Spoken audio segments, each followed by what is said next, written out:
Hi, Glenn Greshik, the King of Home Comfort. Now, I'm doing this recording on a very cold day in the winter, and it's going to be about air conditioning. Now, you're probably going to ask, why air conditioning in the middle of winter? Well, most people that I offer systems to do just that, a system, which is a heating and a cooling system combined as a package. But there's also some that basically have had a newer furnace installed and just now kind of want to upgrade to the air conditioner. Well, it's not always advisable that way, but in some cases that's really the way we have to do it. Now, when it comes to an air conditioning system, there are actually five pieces that go into an air conditioning system. Most people are very familiar with the condenser, and I'll kind of show it by picture form here. Most people are very familiar with the condenser, which is the outside unit that you might see here.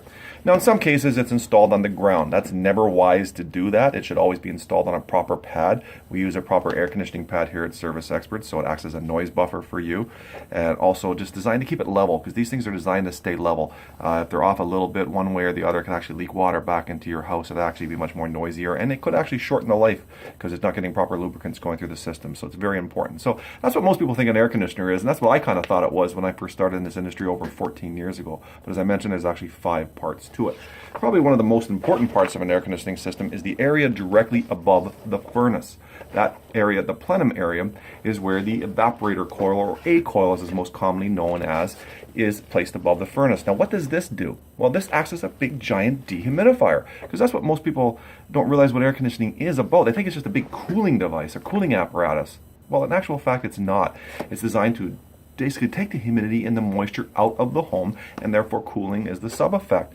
When you see the weather forecast out in the summer months, they usually say it's like 30 degrees, but it feels like 40 degrees with the humidex. That's because humid air feels more, basically it just increases the heat, right? Kind of opposite in the summer months, or the winter months is what I mean to say, where you're inside a home, and if it's dry inside there, it actually feels cooler, so you want the proper humidity year round. So that's what it's designed to do. So that's part 2. Another part would be the drainage line.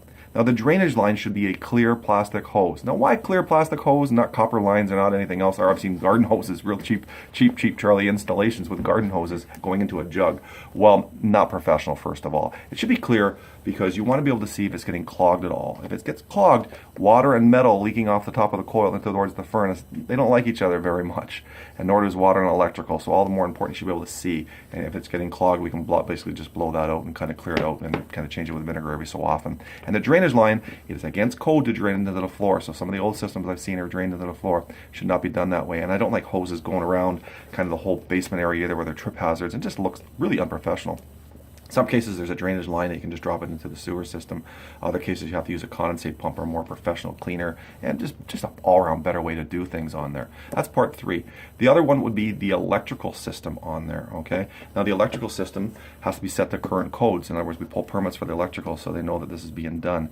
Cheaper companies out there just choose not to do that. Think again, you know the old adage, you get what you pay for, right? And if it's done by monkeys, or if you're paying peanuts is what I mean to say, monkeys are coming to do the work. You don't want that.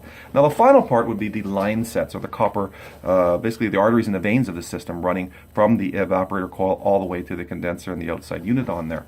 Now, those have to be refrigeration grade today. Why? Because there's 3 times the pressure going through these line sets. It's no longer the old Freon. The old Freon basically kills the penguins in the ozone layer and the birdies outside, right? The penguins on south, that sort of thing. So the new stuff does not have any of those harmful things to the ozone layer, but it's 3 times the pressure. All the more reason the evaporator coil, the line sets, and the condenser have to be matched properly inside there. If it's not, heaven help the poor people out there. 40% of my business is taking out product and equipment less than 8 years old. Not much to do with the equipment, really. It's just more the people just didn't know what the heck they were doing when they installed it. Another key area of air conditioning systems is sizing.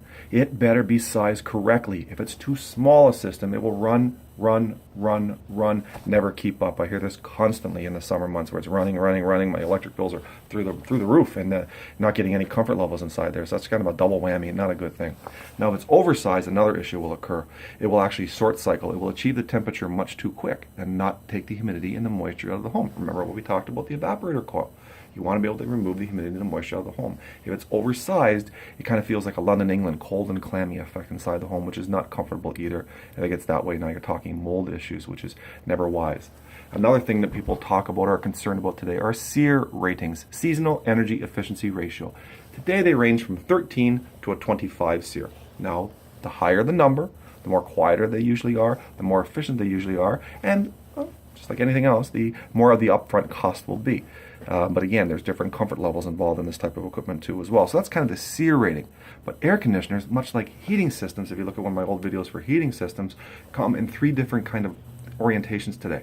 You can get the most common of the older style out there, which is a single stage. What kind of like I used to drive when I was 16 years old again. Off or full blast. Off, full cool. Off, full cool.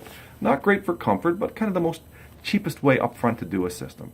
Then you can step up from that to a 2-stage, kind of like a 2-stage furnace. Off, low cool, where it's dehumidifying the home on days where it's not that hot outside, but just humid.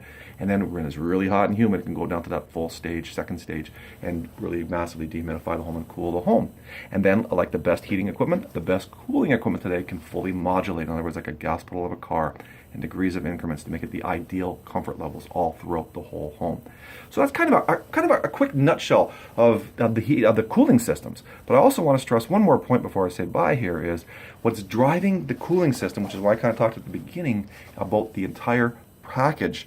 The heating system, the fan motor, is what drives the air conditioning system.